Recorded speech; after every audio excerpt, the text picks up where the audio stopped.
Caio, tudo bem? Você acabou de ler o relato do nosso impulso de se libertar do mundo natural, com muita propriedade. Falando do Gênesis, né? Aí ele pergunta, Caio... Não era do mundo natural, foi também. Também. Não era, sobretudo, o impulso de nos libertarmos de qualquer que fosse o mandamento de vida. O mandamento de vida. A gente quer ser o nosso próprio mandamento. A gente quer que o nosso coração mande seja instituído para nós. E aí? Aí ele vai para Eva, né? Ele fala, só Caio, por que Eva fez isso? Porque alguém sempre estraga tudo.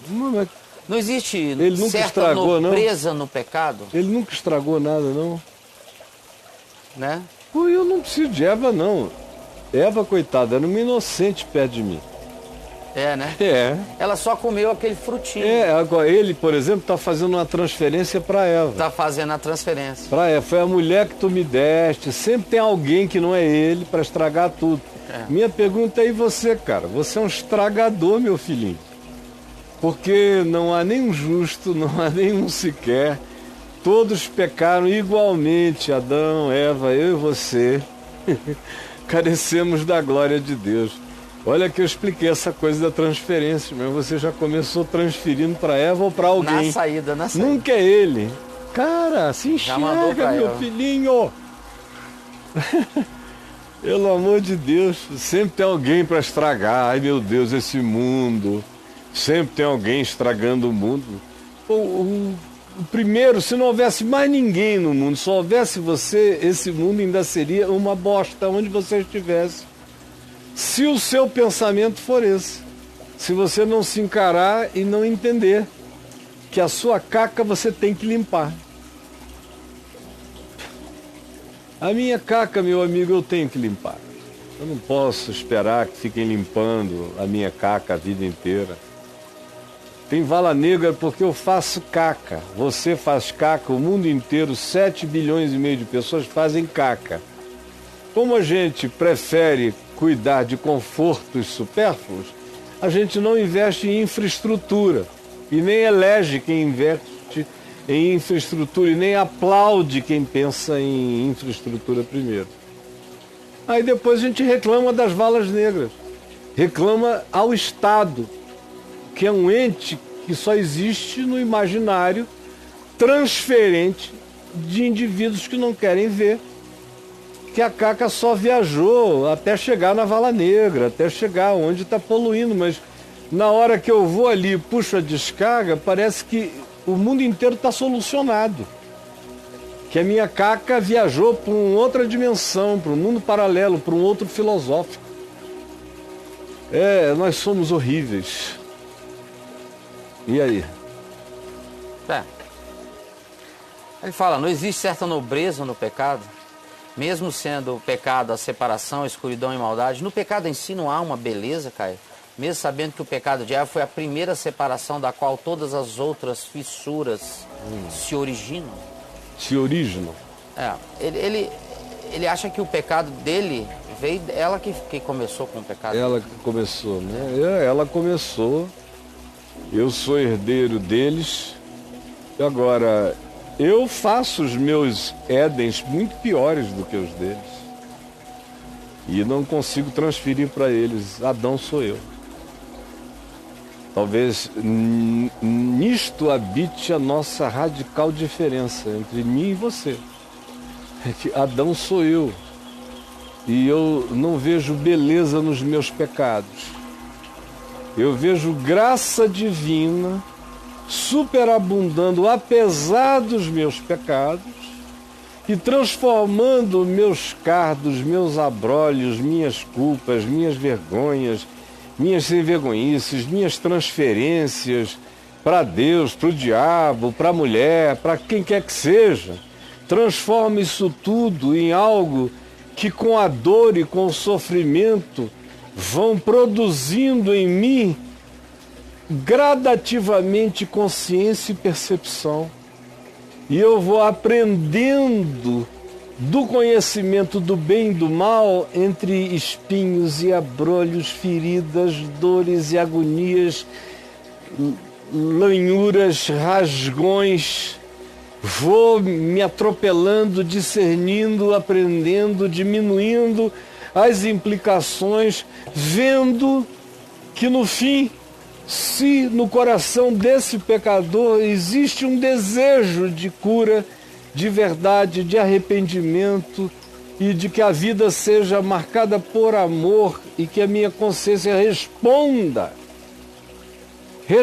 de maneira moral ao amor e não com medo da lei, mas de maneira moral, no sentido ético, no sentido de ética, de lei da vida. Se eu faço isso por amor a mim, ao próximo, à criação, a tudo mais, se existe um mínimo disso em mim, mesmo apesar de todas as minhas contradições e todas as demais coisas e todas as ocorrências e todos os fenômenos acabarão, de um modo ou de outro, contribuindo para o bem daquele que tem pelo menos essa vontade de vida, esse amor pela vida. Aí é que depois o indivíduo começa a olhar lá para trás e a ver não nobreza no pecado, a ver a graça de Deus operando na miséria das escolhas, dos enganos, das torpezas, das ilusões, das fantasias e os choques de realidade. Por isso é que depois disso, o que vem é dor. O homem vai trabalhar na terra, vai suar, porque sem suor, pecado adulado, sem a graça do trabalho, do suor e da dificuldade, nos endiabra para sempre. Então, o trabalho, a dificuldade para a sobrevivência vai nos salvando do pecado. Dar à luz entre dores, pensar que o melhor do amor e do instinto humano vai ter que ser parido, que a luz e a dor vão habitar no mesmo ato. Os espinhos que nascem, os abrolhos que crescem, as dificuldades que se nos apresentam onde a gente se encosta nesse mundo, são todos lá no Gênesis simbolização de salvação. São os desconfortos que hoje nos salvam. Leia, meu filho, o que o sofrimento ensina. Do contrário, se você vê nobreza no pecado, você vai ser sempre um ser encantado com a sua pecaminosidade. Você vira um Lúciferzinho de você mesmo, achando que no fim de tudo o seu pecado e o meu pecado estão carregados de toda a beleza que você consegue ver nos humanos. Eu vejo beleza nos humanos quando eu vejo a graça de Deus em operação nos seres humanos, porque quando eu olho para o mundo, eu vejo a desgraça de tudo aquilo que podia ser maravilhoso, num planeta que teria que ser chamado de planeta Éden, de tão maravilhoso que ele é, e no qual a gente passa todos os dias com medo de que haja uma desgraça final. Quanto mais a tecnologia cresce, mais potencial a gente tem, não de pegar o fruto, mas de apertar o botão. E você vê nobreza nisso? Eu vejo a graça de Deus nos salvando todo dia, da nossa falta de nobreza, da nossa falta de consciência, da nossa falta de arrependimento. Agora, enquanto eu enobreço o pecado, eu não me curo na graça de Deus para aquilo que o transcende, em relação ao que eu posso ser liberto. A grande graça de Deus não atribui nobreza ao ser humano, ela justifica o ser humano, apesar da falta dessa nobreza essencial, que é nobreza de transferência, de botar a culpa no outro, de não se enxergar, ou de achar que o que aconteceu com a gente não produziu nada a não ser um drama belo. Parece um texto de Dostoiévski, mas você certamente não está a serviço da condição humana na miséria horrorosa que a nossa natureza vai produzindo em tudo que faz. E não são outros, somos nós. Na escolha que eu faço, nas decisões que eu tomo, nas eleições, em tudo que eu faço. Eu não tenho como fugir daquilo que Isaías diz no capítulo 6, que no ano da morte do rei Uzias, ele viu o Senhor assentado num alto e sublime trono no templo quando ele entrou. E ele teve aquela visão extraordinária que é quase idêntica à de Apocalipse no capítulo 4, são os mesmos elementos extraordinários do trono, os querubins, das luzes, as declarações de santo, santo, santo é o Senhor. E o Isaías diz que quando ele viu aquilo, ele desfaleceu, dizendo: ai de mim, ai de mim, ai de mim, porque eu sou pecador. E eu habito no meio de um povo pecador, um povo de lábios impuros. E eu mesmo sou um homem de impuros lábios. Conheço o meu pecado e os meus olhos viram o santo. Ai de mim, ai de mim. Eu só conheço saúde humana no ser humano que, em olhando para aquilo que nos foi proposto e vendo o que nós não aceitamos e nem enxergamos e continuamos a achar que tem nobreza no Pantanal das nossas mentiras, e sem a capacidade de dizer: ai de mim, ai de mim, ai de mim, porque eu sou parte da miséria. Que foi o que Isaías disse. Ele não disse: ai de mim por causa do meu povo, é ai de mim por causa de mim. Eu é que estou vendo o santo, mas eu sei quem eu sou. Quando eu enxergo quem Deus é, eu me enxergo. E quem até hoje não se enxergou é porque não enxergou quem Deus é e não enxergou a profundidade do convite, não enxergou nem o significado de verdadeiramente ser humano.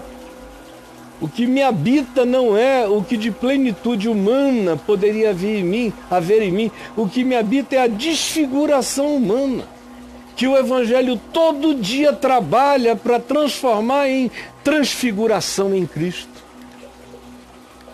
E se você escrever alguma coisa aí no portal sobre... Se você escrever basicamente só Adão e Eva, para a gente não ir longe, né? Porque tem muitos outros textos que não vêm sob a titularidade aí de Adão e Eva. Mas em Adão e Eva você vai encontrar um bocado de coisas. Se você escrever Romanos 7, dá para escrever aí? E você vai ver a explicação teológica do que eu estou dizendo. Dá uma chegada aí, meu filho, tá? Agora, se o cara não se enxergar, não adianta.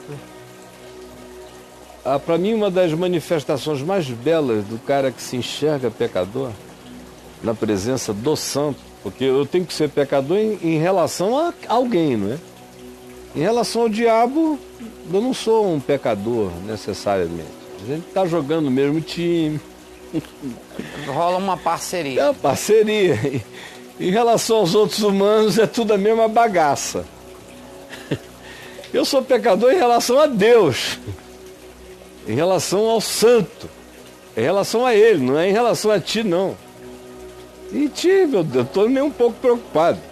Mas é em relação àquele que me chamou para ser homem. Eu não me tornei homem até agora. Estou indo para lá. Todo dia, não cheguei lá. Tá na correria. Tô aqui, andando para ser lá. E você achando isso muito nobre. Sei. Agora, uma das cenas mais bonitas é aquela de Pedro, lá em Lucas 4, na pesca maravilhosa, quando Jesus mandou jogar a rede de um lado do barco, depois deles terem pescado uma noite inteira. Não é de João 21 no fim, depois da ressurreição, não é bem no início, quando ele estava conhecendo Pedro e Pedro aí, chamada pesca maravilhosa. Então, e eles jogam a rede e não podem mais puxar tamanha quantidade de peixes, o barco quase afunda, quase vai a pique. E aí Pedro disse: não, tem uma coisa diferente nesse cara. Ele sentiu que ele estava na presença do santo, ele se sentiu como Isaías lá no capítulo 6, no templo, vendo o santo. Ele olhou para aquilo e quando ele constatou isso, o que é que ele fez? É uma coisa maravilhosa. Ele disse: arreda-te de mim, afasta-te de mim, sai de mim, porque eu sou pecador. Não é maravilhoso? Mandou essa. Mandou essa, é lindo demais. Sai de mim porque eu sou pecador. Agora, enquanto o cara não chega a ter essa consciência,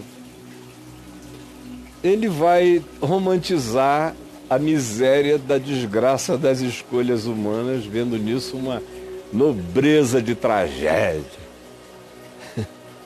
Bom proveito, eu estou fora, querendo procurar outro caminho. E pedindo ao Senhor que me dê a bênção de me arrepender todo dia de quem eu sou, de quem eu não tenho sido, de quem eu tenha deixado de ser, de quem eu ainda não tenha caminhado firme para me tornar. Porque, como eu disse ontem aqui, a minha vocação é para me tornar um Cristo. Não é o primeiro Adão. O primeiro Adão, escreva também, por favor, Romanos 6. Primeiro Adão e segundo Adão. Entre lá e veja. 97. 97, Romanos 6, para você entender. Minha referência não é o primeiro Adão. O primeiro Adão, que é Adão, é a referência da morte. Eu sou discípulo do segundo Adão, que é aquele que me chama para a vida. Eu não estou olhando para o primeiro Adão, em quem habitou a morte. Eu estou olhando para o segundo Adão, em quem habita a ressurreição. É na direção do segundo Adão que eu estou caminhando. O segundo Adão não tomou do fruto, não comeu, não fez nada disso. Ao contrário, as respostas dele foram todas outras. Nem só de pão viverá o homem, mas de toda palavra que sai da boca de Deus. Não vou me atirar daqui abaixo, vou descer pela escada, porque está escrito: não tente a Deus. Não ponha Deus no limite da santidade dele. Ele disse, a mesma serpente, que disse: ó, ajoelha, faz aí que você vai ver o que vai te acontecer. Você vai ser catapultado para herdar todos os poderes do mundo. E ele disse: retira-te, Satanás. Eu ando nesse caminho. Eu estou caminhando, tentando carregar minha cruz. E levando o vitupério dele, sem ver nenhuma nobreza no pecado. Eu vejo nobreza na cruz que tira o pecado do mundo. Agora, você não vai me entender nunca. Você não enxerga a vida pela ótica esmagadora do significado do pecado em relação a quem nós fomos chamados para ser e não nos tornamos jamais. Nós não ganhamos nada com ele, nós só perdemos quem a gente podia ser. Você quer saber quem é que eu fui chamado para ser? Olhe para Jesus. Ele é o Adão eterno. Ele é o Adão referencial, ele é o Adão absoluto. Ele é o Adão para além da morte, ele é o Adão da ressurreição. Vamos lá. É, meu amigo? Maravilhoso.